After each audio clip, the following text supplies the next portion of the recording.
Welcome to Student Podcast. Today is a special episode where we interview once again Sean Doyle of ThoughtBleater. How you doing, Sean? Doing good, Jerry. I really liked your last bleat about Trump and, I don't know, sort of the phenomena that is what's happened in the last week, especially, some of the stuff concerning, they're announcing the inauguration crowd as the largest in history.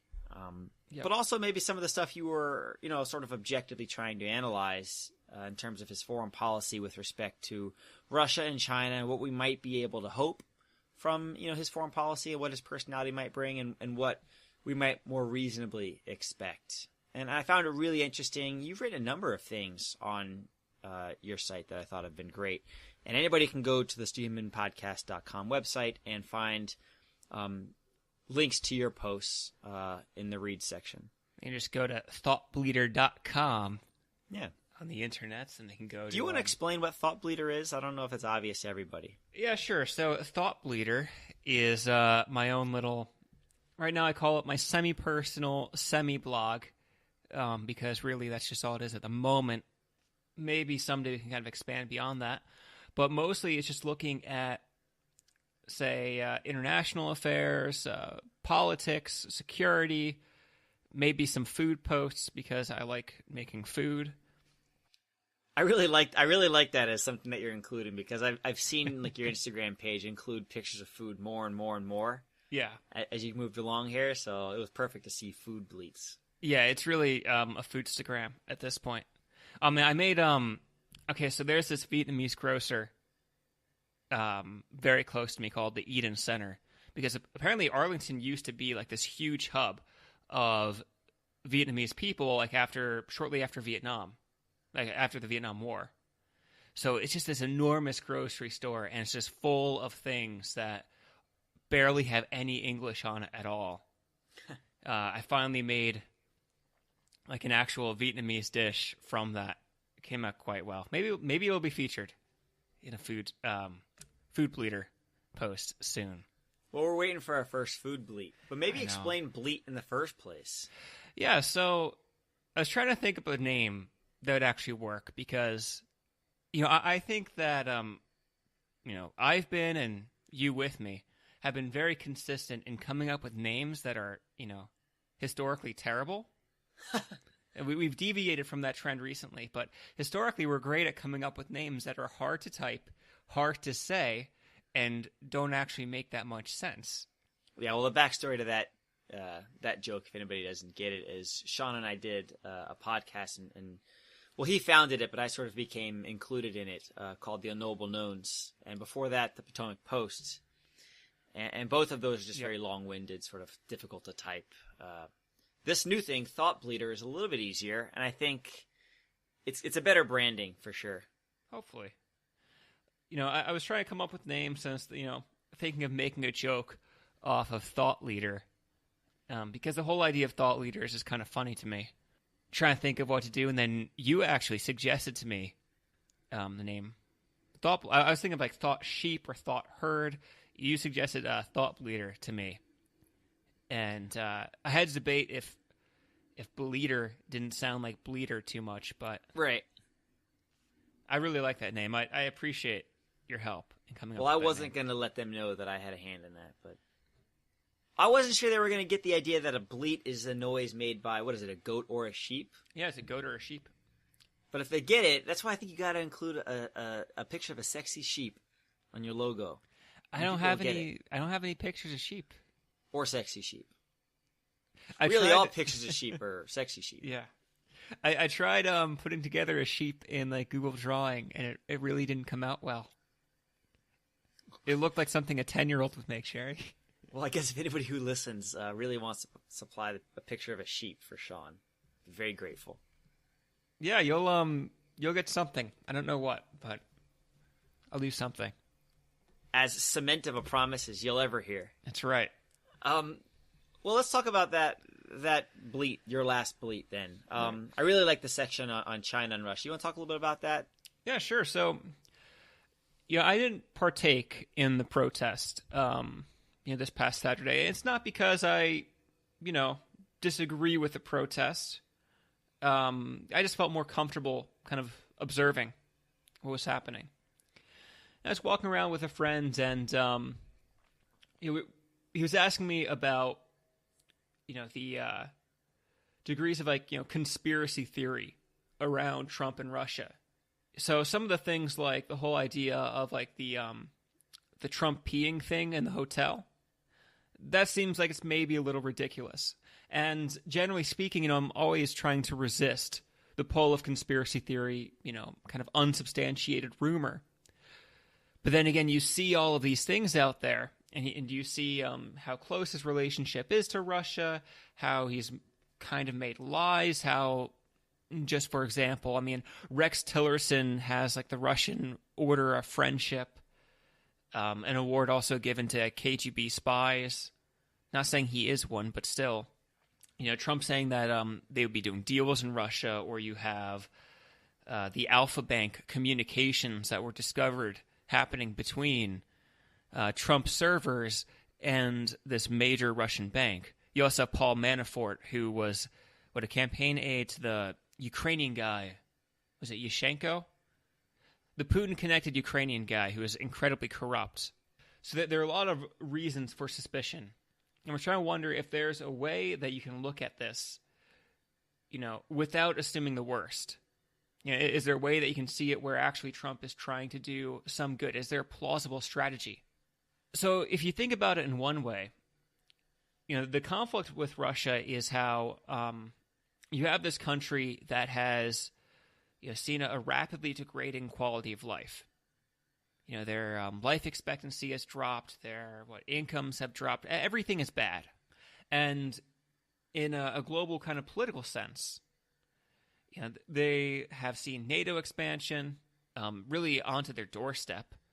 They have seen kind of the enfeeblement of Russia as Russia has come to mean less and less on the international stage. So you see all these things, and you have the declining price of oil, which is really the lifeblood of the Russian economy. And, really, I don't think Putin lashing out is about, actually trying to take over territories or, really trying to gain stuff. It's about projecting an image of vitality and strength. It's saying that, no, we are relevant, we do matter, we can have an impact in Syria, we can maintain our historical hold over Crimea. We can try to take back parts of Ukraine. So if you're trying to push back against it, against that kind of expansionism, one option is you can directly combat, those forces. Whether it's overtly or covertly, whether it's by sanctions, you can directly punch back. That might work, but that also could incur costs along the way. It could fail. It's pretty risky, and you risk antagonizing Russia further. Another option is that since that sort of push is coming from, emotions, coming from the feeling of weakness, maybe if Putin and Russia could feel like they have a friend in the White House all of a sudden, that then they wouldn't feel the need to go out and do all of these things. We could see a rollback of those actions without incurring, the costs of direct conflict.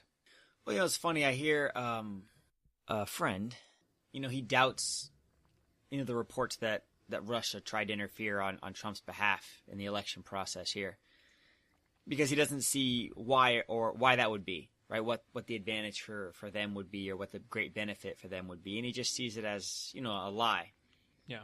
Being perpetrated by the media. But do you see that as a potential reason then? Do you see Russia imagining a relationship with the United States where they don't have to do some of the things they're doing, or do you think there's more geopolitical, strategic aims behind it?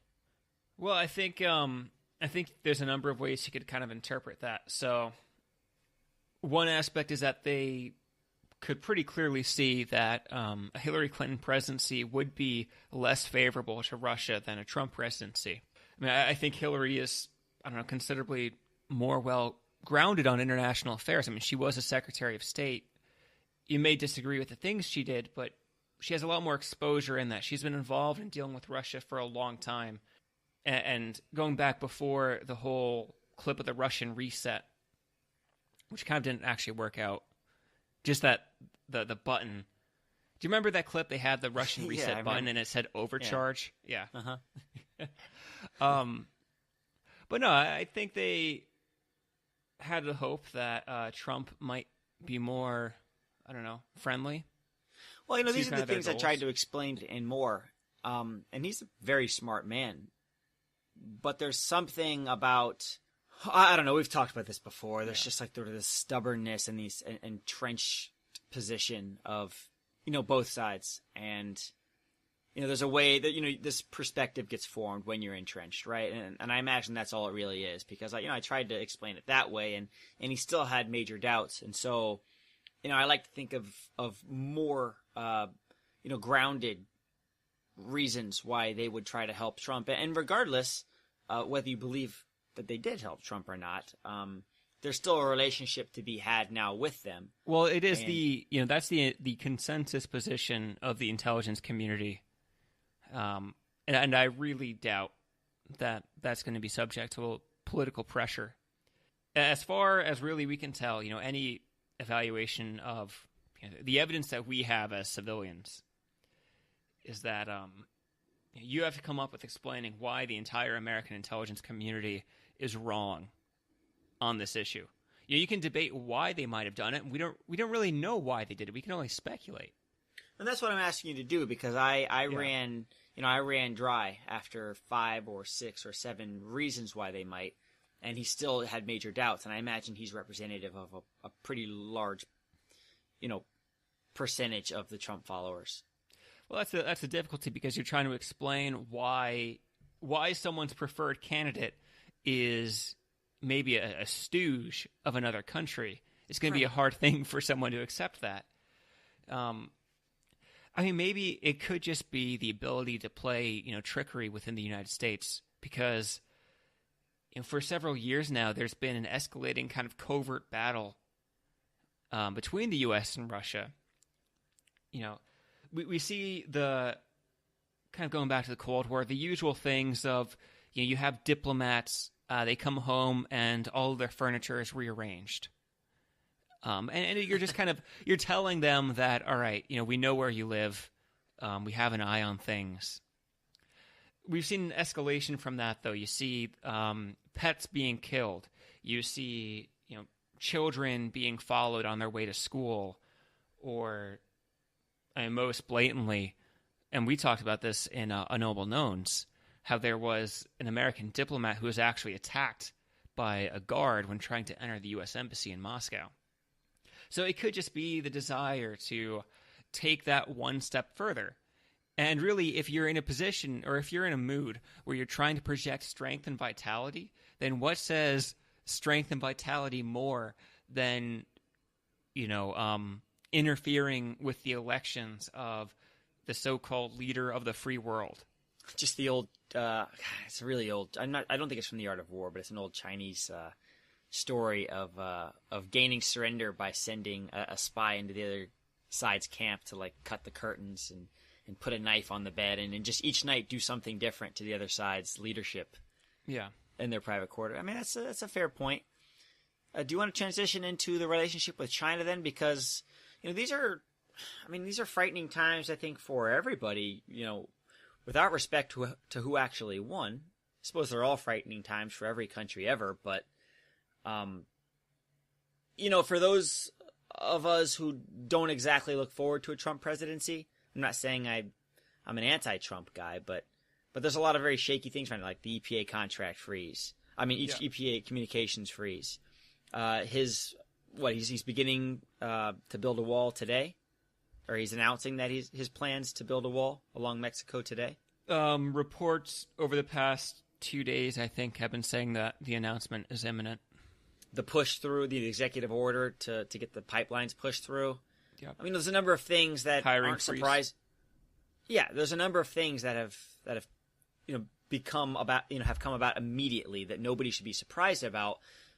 But there's a rapidness to it that can be unsettling and disarming. And I found even Trump supporters to be like, have you seen the stuff he's done so far? Because I think even they are sort of caught off guard by some of it. Well, really, no one should be caught off guard because, as far as opponents go, this is what Trump was saying all along that he would do. As far as supporters are saying, Trump was saying, I recall, pretty vividly, Trump saying, day one, we're going to do, the wall, we're going to do this and that and this and that, Obamacare, whatever else. That was his promise, day one. So actually, by his campaign promises, a literal interpretation of day one means that he's actually been slow to implement the things that he's promised. What do you see as reasons for hope? And what do you see as some of the more, maybe reasons to be pessimistic? So let's transition into a conversation about China. Sure. Yeah, sure. So, I'm not a China expert, and I spend less time talking about China in the article, but I'd be happy to kind of talk about it at least a little bit. So before Trump, what we saw was that China was in a bit of a mixed position. We see some positive steps towards China becoming what we call a responsible stakeholder within the international system. We see some more troubling steps away from this. So on the positive side, we've seen that China has significantly curtailed the amount of hacking that has been happening. So in the past, China was responsible for, or at least we're pretty sure, China was responsible for things like the Office of Personnel Management hack, where the government database of basically all the employees was compromised, and all that information was stolen. And we're talking about full names, addresses, family members, phone numbers, social security numbers, detailed histories, a lot of personal information, really everything that someone might need to perpetrate real identity theft.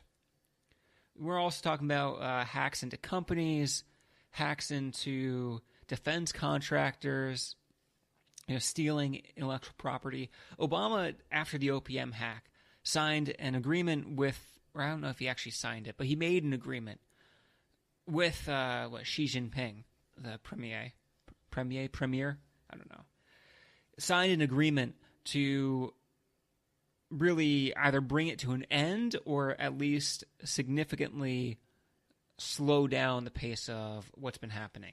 That China will do their part to reduce it as much as they possibly can. Which is harder than, you might think, because not everything is necessarily state directive. It doesn't necessarily take state resources to hack into websites. You can have rogue actors. You can have patriotic civilians do it. So we don't know the full state of China's hacking program, but whatever it is, they've managed to stop it to the point where we're seeing positive change. In addition to that, for a long time, China has dragged their feet on climate change, and they haven't really partaken in international agreements and conferences to mitigate pollution, to mitigate climate change. That has, however, started to change through the Kigali Agreement. The Kigali Agreement was about, I believe, hydrofluorocarbons. They're these things used in like refrigerators and air conditioners, just exceptionally bad as a pollutant. I believe they also played a bigger role in the Paris Agreement. So we're seeing some positive steps there. At the same time, we're also seeing some real negative steps. And I'd like to point people who might be interested over to the Atlantic article, China's Great Leap Backwards, that touches on a lot of these things in more detail than I can really give it. So the worst thing is we're seeing belligerence towards neighbors.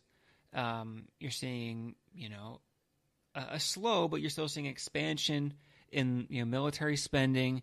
You're seeing the militarization of the South China Sea. Now, the South China Sea is it's south of Hong Kong. It's the body of water where you have the Philippines, Vietnam, Indonesia. I think it goes that far south, bordering it. This is a very important passageway for international commerce and for all of these countries.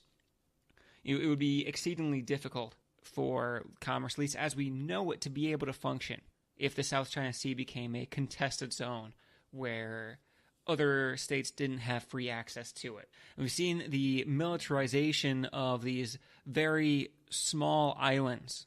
They're actually not islands. It was ruled within the, what was it? It was a dispute mechanism within the International Law of the Sea. I don't remember the name of it. It was a dispute mechanism within the International Law of the Sea. They arbitrated the dispute. They found that they aren't even islands. They're technically just rocks, exposed rocks that now have artificial islands constructed on them that are being turned into military bases. And that's where all of the American freedom of navigation missions have happened, essentially trying to establish or maintain the norm that the South China Sea is open for everyone, that no one has the right to control, traffic through it. And the free, navigation of waters, of oceans, is really a fundamental, pillar of, international order. The international law of the sea, it establishes kind of clearly that the abilities of countries to limit who can go where within bodies of waters are very limited. And that movement is really critical if you think of countries like the Philippines, countries like Vietnam, that need that body of water open, just to be able to ship goods in and out. So that's been a real problem. And we also saw the captured drone that happened recently that pretty sure was in the South China Sea.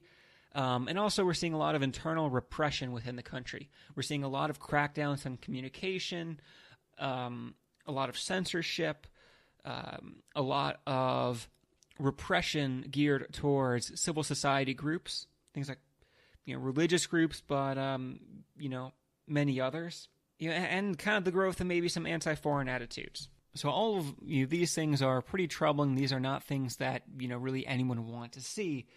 The question is, how do you confront this? Now, the general Obama administration view has been that China is growing as a country, that China is growing, that China will occupy a bigger role within the international community is undeniable. They have 1 billion people. They have a growing economy. No one can stop that. And maybe even going further, it's not right to deny that big of a country, an appropriate role.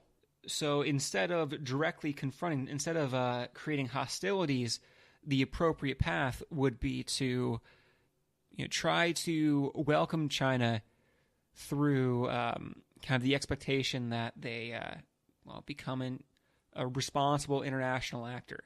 So it's not just giving in completely, because those freedom of navigation movements actually cause a lot of tensions. It's just not trying to be overly combative, trying to find a balanced way. An alternate approach, and maybe this is the approach that Trump is going to take, is that maybe upending the status quo is a better way. So you can almost call it like the Trump gambit. What if we talk to Taiwan? What if we get the Philippines back? And by the Philippines back, I mean the president of the Philippines, Rodrigo Duterte, who's just a murderous thug. There's really no other way about it. There's an excellent New York Times photo essay. It's pretty gruesome. He is overseeing this drug war in the country where you're just seeing, executions, extrajudicial executions on a massive scale. You have state-sponsored gangs just killing people under suspicion of being attached to drugs. Duterte himself saying that killing is fun and that he enjoyed doing it. He's a thug. And also, somewhat bizarrely, Duterte positioned himself towards China, which is a really strange kind of abdication from what has been a very strong security relationship between the U.S. and the Philippines. So Trump could try to get the Philippines back by appealing to Duterte and just overlooking all the things he does. He can get belligerent with China and start to threaten them. And he can also threaten the flow of trade from China into the U.S. The U.S. is the single largest trading partner single largest trading partner excluding the entire European Union with China. If China is not able to sell goods in the U.S., then really all the growth that we've seen over the past, decade or so, several decades, wouldn't have happened. That would be a catastrophic event for China to lose the ability to sell in the U.S. market. So if you can threaten all of these things and you can create a sense of panic, maybe you can see some capitulation. Maybe you can see a rollback of some of these objectionable policies. This is a really big gambit, though. This is it's risky. It could work, but at the same time, for the same way that you can say that getting tough on Russia could backfire, this could backfire as well. And as important as the U.S. is for China's economy, China is also pretty important for our economy. Now, if you imagine, a removal of Chinese goods, just think of all of the things that we buy, that we are able to buy cheaply here in the U.S. because they're made in China. It's going to be a real loss of purchasing power, for every American. And it could be, incredibly dramatic. Total back of the envelope guessing, that could probably spark a recession. All right, Sean, thank you, man. I really appreciate that. I hope our listeners did too. It's a little bit of a departure from what we usually do with John, but, Sean, you are, and listeners, Sean is, if he's not the most intelligent person I've ever known, he's the, no, he is the most intelligent person I've ever known. And, you're a really valuable resource. Thanks, man. Yeah. And, thanks for having me. And let me just say once again, a shameless plug, ThoughtBleater.com. You can find us on Facebook. We have a whole lot of social media sites that are set up without any content on it. So you can go to our Twitter, our MTA YouTube page. Lots of things that have nothing on it that if you want to like it, it'll be great. Yeah, go read his food bleats. Well, thank you. And listeners, John will be back next episode. May the force be with you guys. Yep. See you. Thanks.